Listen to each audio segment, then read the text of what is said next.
خوتي روماركيت حاجه مازال ما هضر عليها حتى واحد، وباينه ما كانش اللي غادي يهضر عليها في الجزائر، باسكو الهضره هذه توجعهم.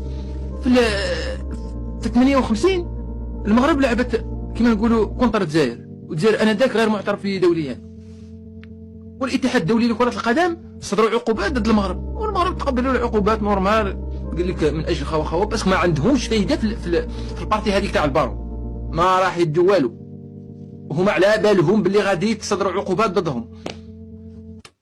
كيفاش جاتهم الجزائر في 2026 جابوا جماعه بن بطوش وقال لي ارواح تلعب معنا ومنا تاسيس الاتحاديه. شنو الاتحاديه؟ واش هذيك شركه تاع قمر ماهيش معترفه بيك، ماهيش حاطه البارتي تاعك لهنايا، بتحوس. قال له نريد ان نوري للعالم. كاش ما سمعت انت؟ نريد ان نوري في اللغه العربيه، نريد ان نوري للعالم. واش توري؟ انا ملي زدت والاعلام تاع المغرب راه في الصحراء. ايا قدم، لا كنت راجل، لا جيت راجل ولداتك امك قدم.